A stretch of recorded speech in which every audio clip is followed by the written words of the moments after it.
today. I'm here speaking to Sarah Griffith. So welcome, Sarah. It's really nice to have you here. Hi, Amber. Hi, Amber. We're speaking to Sarah today. I'm speaking to Sarah today because she has spent the last 8 months as a volunteer on Samos, in the Greek island of Samos.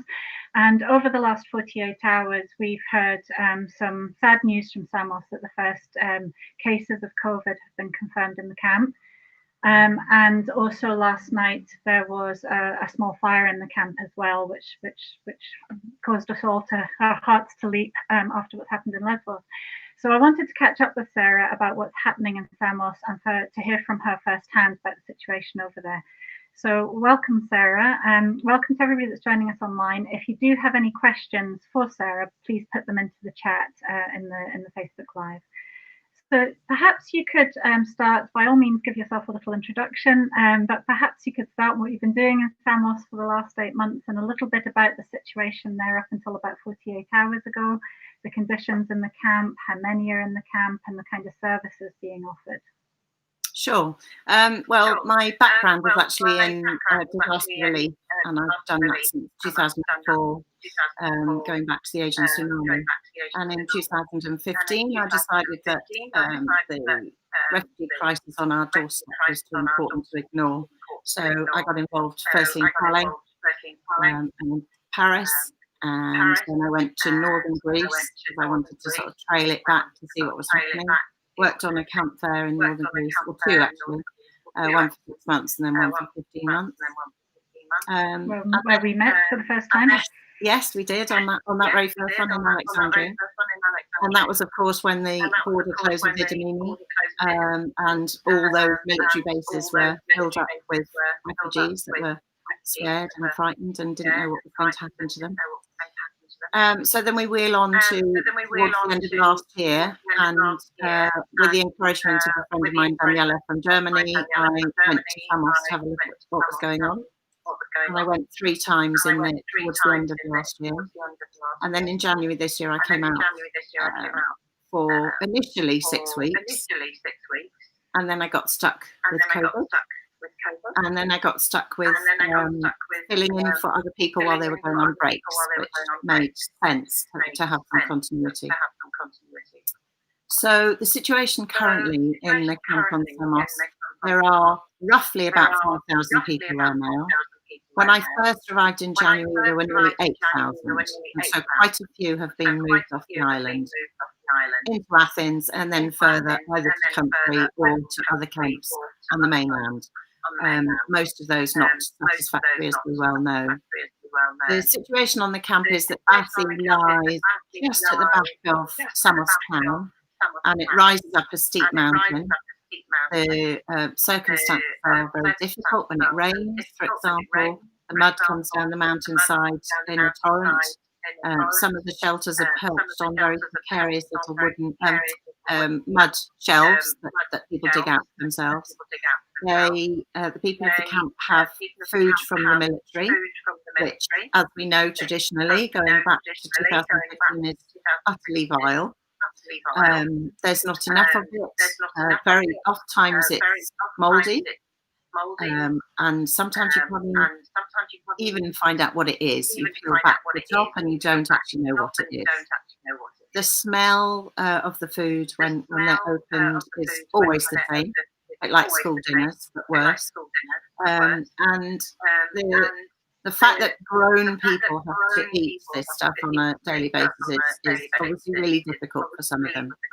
There are several NGOs, grassroots NGOs in Samos, not as many as in Lesbos, but a really good measure of them in Samos that try to provide food. There's one called Project Harmonia, that provides food for vulnerable people.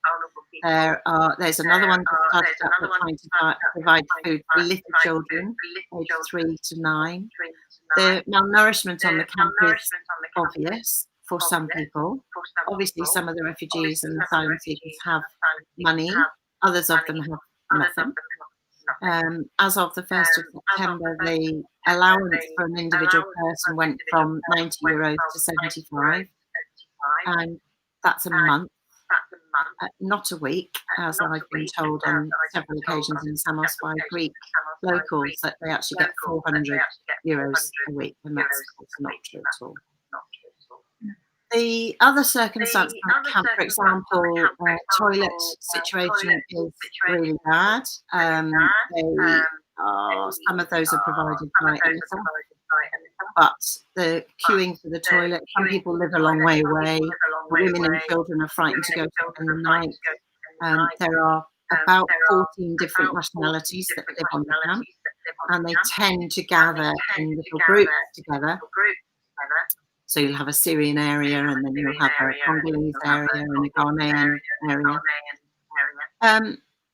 In the 8 months I've been there, I have privately documented lots of things that have happened and are happening on the camp to try to collate a paper that I want to take to Brussels. I know I'm a little voice shouting in a big wind, but I feel duty bound to fight for the rights of the people who have no voice. They don't have a voice on the camp. They don't have a voice with the military. They don't have a voice with the police. Only people they have a voice with is the NGOs on the ground. And I am part of a growing band of people who feel that we have a duty to those people to take this story further once we're not there giving what we give. Yeah, absolutely. Sorry. No, I was just saying I agree, yeah. Yeah, I could be here for hours to tell you the series of events that have happened. There have been people that have died on the camp, and nobody bears witness to that. That's not taken to the levels that it should be in terms of investigations and how that person is then laid to rest. It doesn't happen. I've been involved directly, and I'm very concerned about that. And again, that's one of the things I'm trying to further to get investigations done and carry that forward. Attention on. And sorry to interrupt. In terms of the last few months with the COVID scare, Greece did amazingly well at keeping COVID out of the refugee camps and what the rest of us know is kind of the first wave.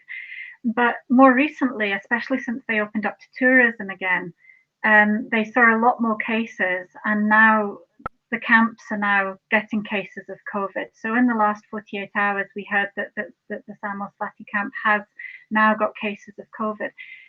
We've been talking a lot about, social distancing, wash hands, stay home. And people in camps can't do that because they have no home to stay in, and there aren't sanitary conditions that you've already mentioned. And the food is just so appalling. How do you stay healthy? It must be especially terrifying for them in COVID times, with COVID threatening. And now that COVID's in the camp, can you talk a little bit about the impact that that's had on the people? Yes, I think it was interesting because obviously when we went into lockdown way back in March, there was a rhetoric going around. We don't get COVID. It doesn't exist. We don't mind about it. The world are worried about it, but we're not. And as I think things gently progressed, and there was more news from around the world that people were getting COVID and they were dying from it, there are still a certain element of them that don't believe it, but there also are people that do. And I was involved in a mask project. We did. The masks went on to camp, and then we saw a huge rise in people actually wearing them. As soon as the news hit from Lesbos that there were, I think it was something like 34 cases at one point, not that long ago, within the last 10 days, I think that the realization on the camp in Samos suddenly upped. Most definitely. And we saw many more people wearing them. All the NGOs were very strict about people coming inside the buildings, had to wear masks. I think what is really terrifying for the people on the camp is that they are not told very much. They're not informed about what's going to happen, what they have to do. They're just told, stay here and you're locked in. And then obviously these last, yesterday, they had a lockdown for 14 days, to the 29th of September, and I suspect it will be more than that. That means, in reality, that people cannot come out of the camp at all. They can't come into town, they can't do any of the shopping in the supermarket that they were doing, they can't go down onto the waterfront. They are stuck in the camp with very limited facilities. And yesterday, the containers in the middle of the RIC were emptied of hardware, that is, computers, chairs, tables, what have you, into vans, and refugees were watching this happening, not being told why it was happening, and they were really scared. They were really frightened. They were messaging me saying, "What's going on? Why is this stuff being taken away?" There were two rumours. One was that they were going to be used as isolation units, and I believe that that's what was the plan, and that has started to happen. And the second one was they were being emptied because they thought that the camp was going to be torched, was going to be set on fire. So those rumours were probably 50-50 in terms of what came to me yesterday. When I got confirmation last night that there were at least 3 that were being used as isolation units, right in the middle of the RIC. So the RIC, RIC is the reception centre, basically. So it's just called the RIC. So this is the official camp. This is these camps have an official space which usually have capacity. I think in Samos it's about 700 or 900 people. 650. 650. These are the official camp areas, and within that there are office spaces which are in boxes, in a cage, units, in a cage. And they've been used by the camp authorities up until now as offices. Yeah. So they're right in the middle of the main reception centre in the official camp, but they are right in the centre of the camp. And these are now going to be used as the isolation areas for people who have. So that's for the people who've been diagnosed, of people who are at risk, their families.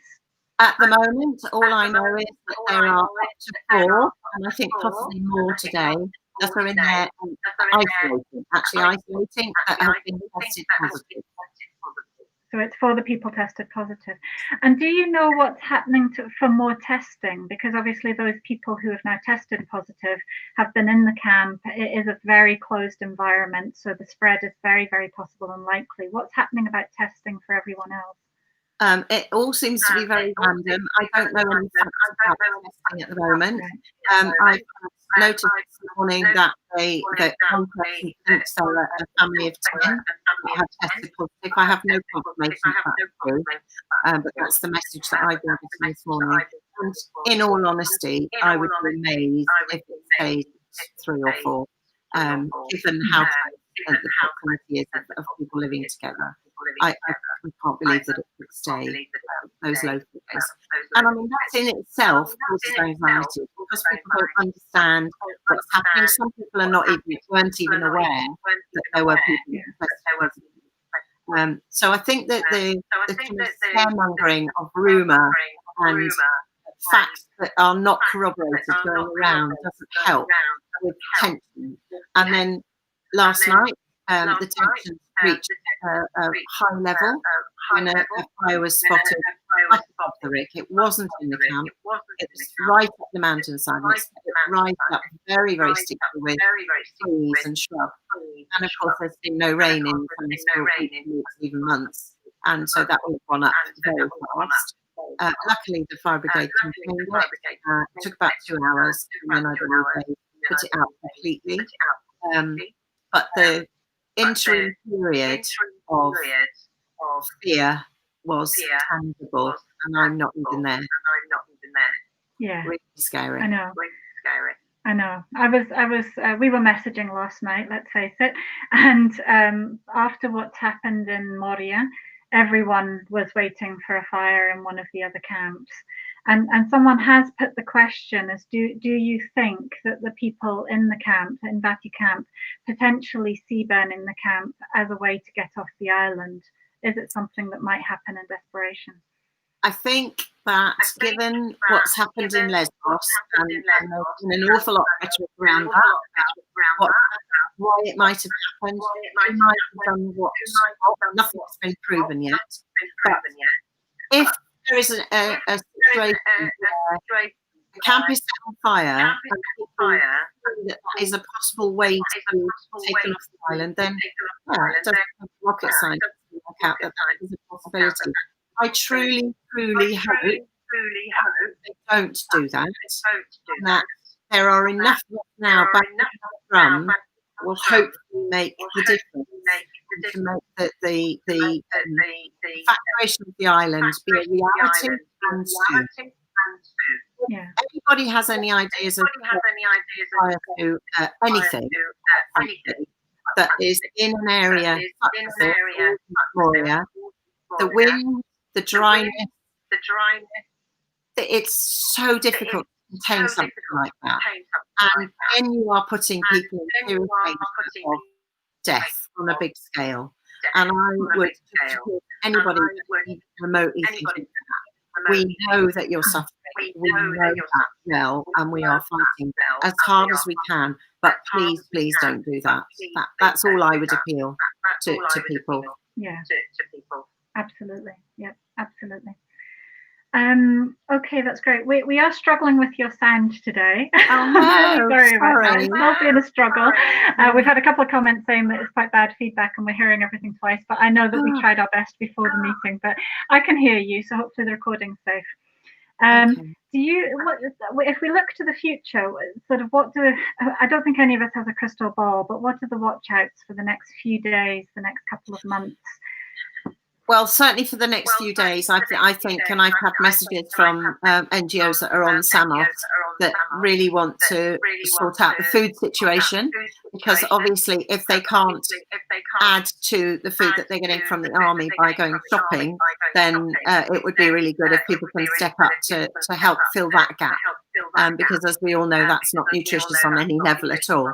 And I know that there are concerns about that, so I would be very willing to support anything that happens like that.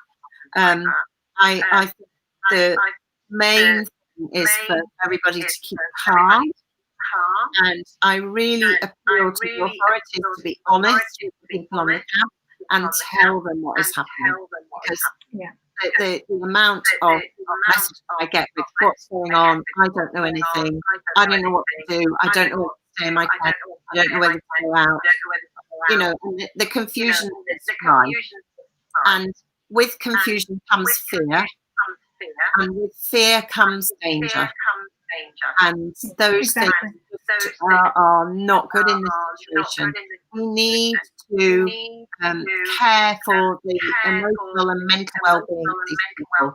They're people just like you and me. They're our brothers and sisters. They deserve the dignity that they haven't had. They really haven't had it. I've seen that firsthand, and I am passionate about getting that message out. That what we've done so far is not good enough. It's not good enough. We have to do better. We have to treat people with the respect they deserve. And we have to find a way to make Europe act. And I did a little sum the other day. 27 countries, 900 people into each country. So that would empty the 3 camps in Lesbos, Chios and Samos. Now, I know there are camps around, I'm not using those at all, but I'm trying to make the point. It's actually not a lot of people. It's not a lot of people. And if we can't take responsibility for that, and I put my hands up, Guernsey is no refugees at all. I have an appointment with our children on Monday, and believe me, I am going to be quite strident with what I say to them. I know you, I believe you. We need to all step up. I will have 2 people live in my house tomorrow. Literally. I will have 2 refugees in my house tomorrow, and I mean that. And I know you do it already. And I know there are other people do it. We should all be doing this. We are a millisecond away from this being us. This could be us. Yeah. We're just lucky to be born where we are. And those guys are unfortunate to be born where they are. And the personal stories that I've heard from community volunteers that I've worked with over these last months are literally heartbreaking. They are heartbreaking, and they're not just Syrians. They're not just Syrians. They're not, they are from all around. They're from Cameroon, Mexico. People say, what are they doing coming here? Well, I'll tell you what they're doing coming here. They've been tortured, beaten, raped, forced to go into an army. You name it. I can tell stories that will make your hair curl. I know you've heard them already, but many people don't realise just how dangerous these countries are. And all they're trying to do is find a bit of peace, get a job. They don't want benefits. They want to work. These are people who want to work. They've got dignity, want to care for themselves. And we just have to change our attitude. We really, really have to. You know that I agree totally, and I'm sure that many people listening do as well. Sarah, thank you so much for your time and for sharing what's happening on Samos. It's really, really helpful for us because it brings it alive for us and it makes it real. It's so hard just following Facebook posts all the time. So thank you so much. We'll be definitely keeping an eye on Samos as we are caring and loving for Lesbos right now as well. Yeah. So it just remains for me to say thank you very much, and we'll speak again soon.